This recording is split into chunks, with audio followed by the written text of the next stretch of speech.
SpaceX. It's the Blue Origin launch pad. So this is where they launched their the New Glenn rockets from. And then to the left of that, we've got a big flashing pole there. That's one of the landing zones. It's being used by SpaceX. So the SpaceX rockets, they go up, then they come back down again, and they usually land on a drone ship, but sometimes they land on the surface. So once again on the right hand side here, we've got two buildings there, and we've got a set of lightning towers in the middle of that. That is pad 40, and pad 40 is the SpaceX launch pad. This is where they launched their Falcon 9s from. And then to the left of that building that says ULA on it, we've got another set of 4 lightning towers.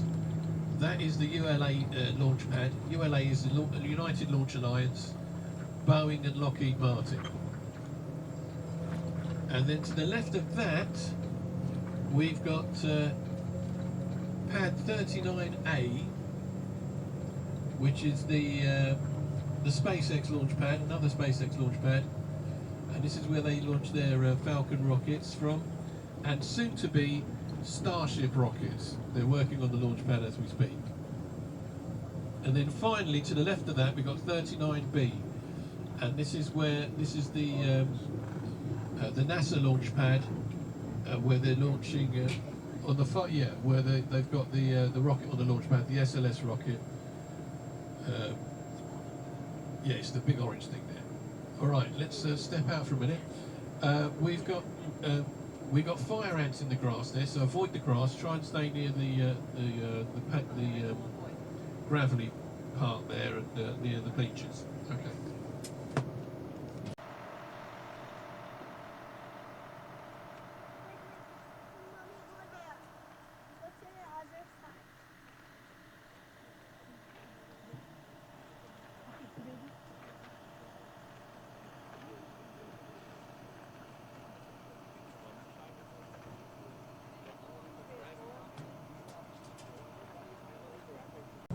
And they dig holes in the ground there. They live in them. And we've also got a lot of different species of birds here as well. And of course we've got those 6,000 alligators. Oh really? Oncoming hurricane. Now the VAB, it has these 4 sets of doors. Now these are the largest doors in the world. They're 456 feet tall, and they have these removable panels, half a dozen panels on each door. Now each panel weighs 32 tons. Now to open or close these doors completely takes about 45 minutes. So if you're the last one in the building and the boss says to you, oh, just close the doors on the way out, it's going to take you another 45 minutes. So, they were doing the survey of the land for the VAB. They discovered that it was 18 inches above sea level. So they needed to raise that to 6 feet. So they dredged the turn basin. I'll show you the turn basin when we get to it. It's basically a big body of water by the press side. So, they dredged the turn basin and they put everything underneath what was going to be the VAB. Then they drove in 4,225 steel rods, each 164 feet long, into the bedrock. Then they poured in 30,000 cubic yards of concrete to solidify everything. And then they put the building up. Watching these Saturn V launches, and apparently when he was watching his first Saturn V launch, it was so powerful that it was shaking the building, and bits and pieces were falling off the ceiling.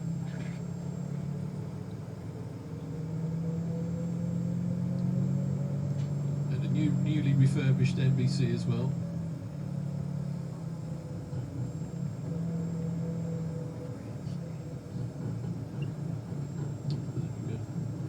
And we've got an engine here. This is an RS-25 engine.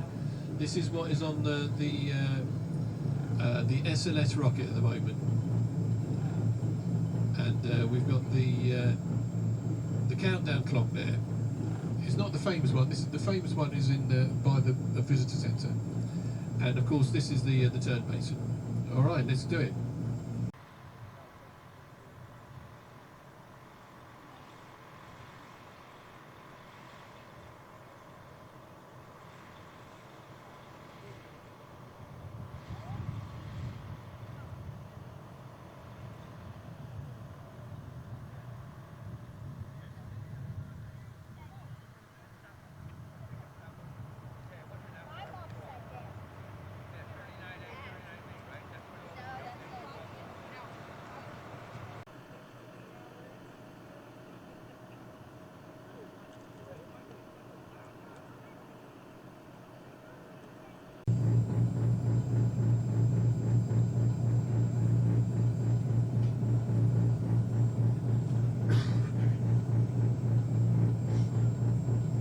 There he is. Stick it in, was it just there? Should be coming up. Should be coming up in between those two things in a minute.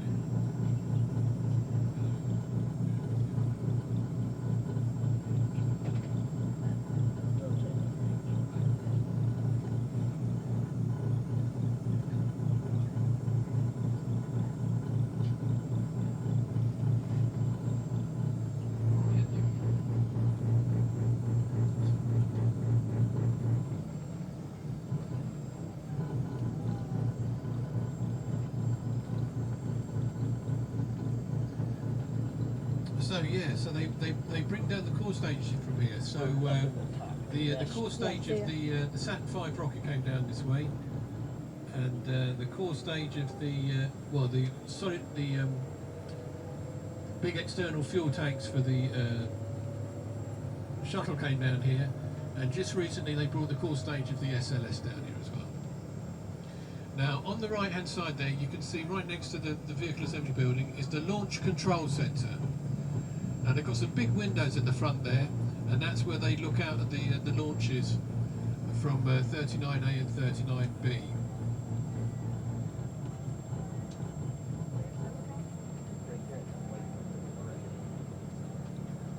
Now we're going to the right next to the VAB here.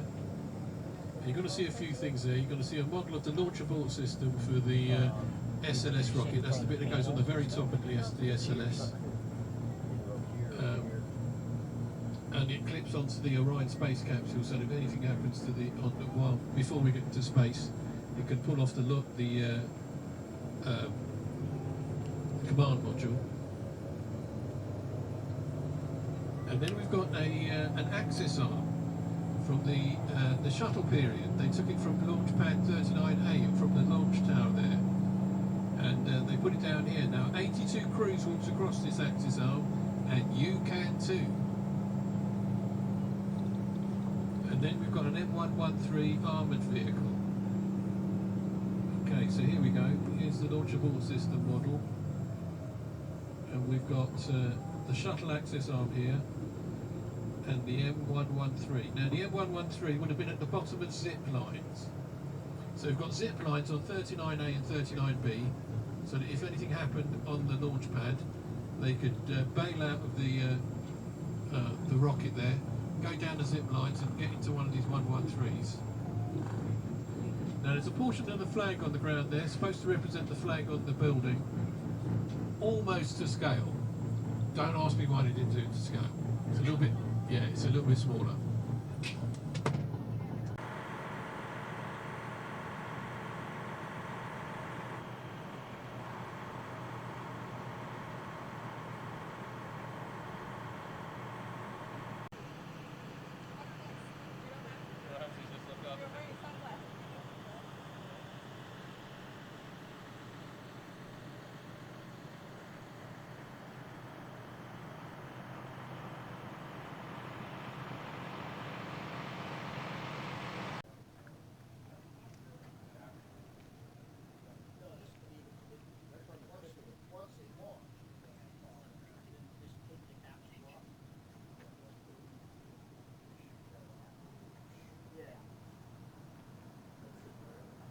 Now, this is a mural for the Boeing CST-100 Starliner.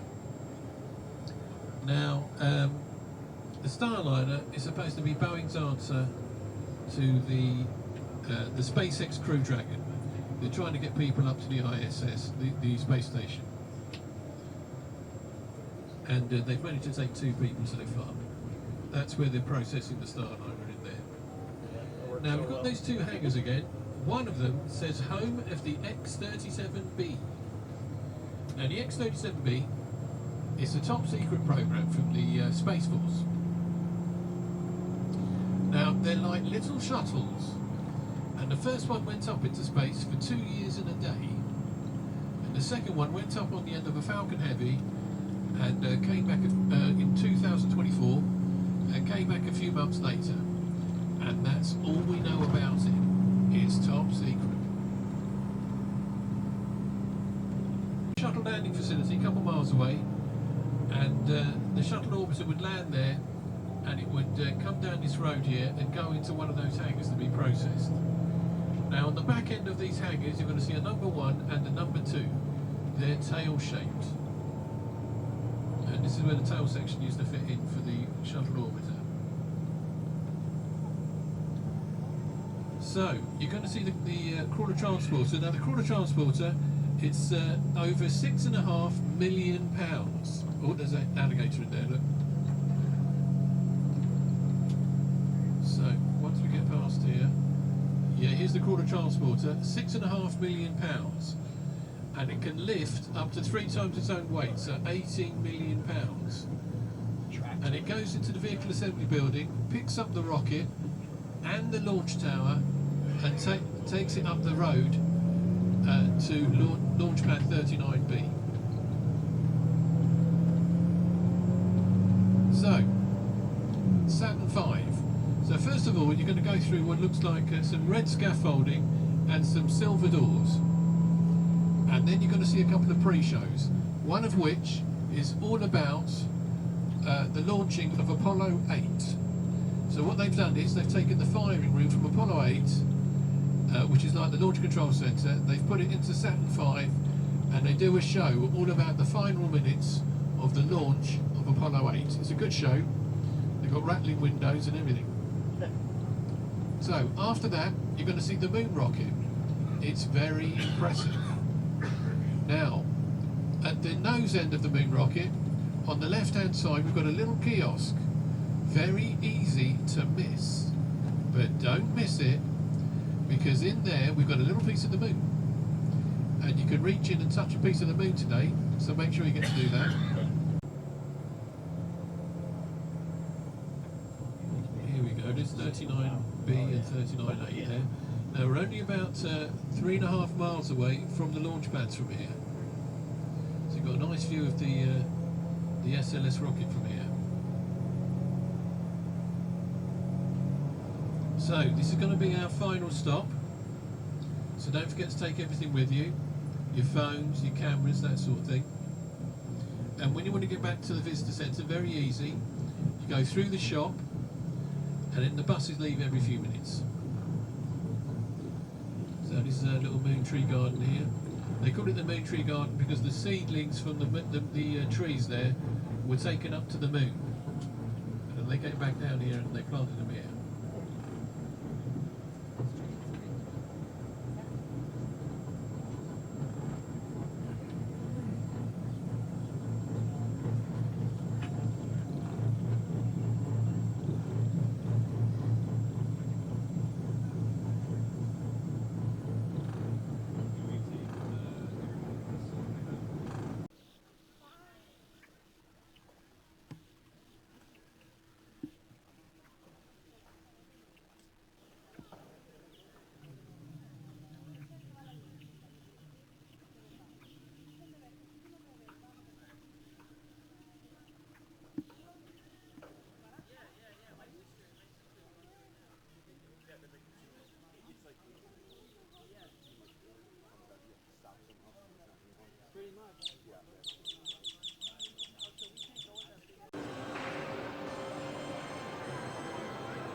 and closer to the road than any other tree. You will see that it doesn't have any needles on it.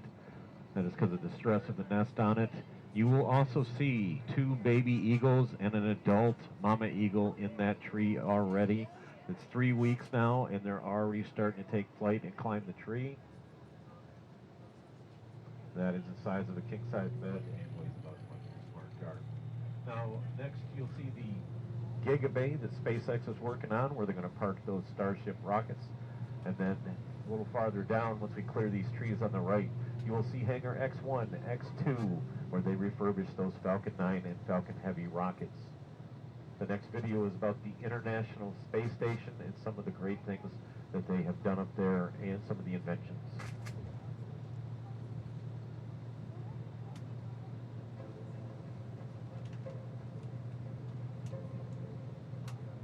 We're here in front of Space Shuttle Atlantis, which played a key role in the assembly of the International Space Station, or ISS. I'm here with Bill Dowdell, who's the technical director of the ISS.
Section shade right over here, guys. Come on over. All right, okay. All Gemini flew on Titan 2. All right, all 10. Now this was a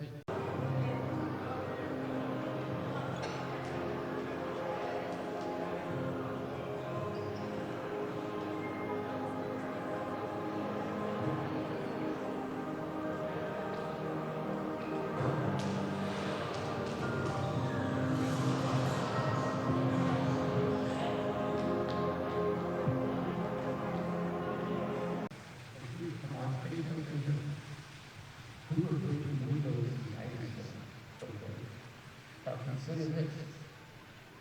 The SLS rocket that's going to bring us to the moon on Artemis 2. They booked the schedule now. It's sometime, I think it's back to April. First man mission back to the moon in 53 years. Okay. We've detected a fault at panel 4A and we need an EVA for inspection and repair. Copy? Copy that, Control. I'm on it. Initiating EVA protocol for inspection and repair.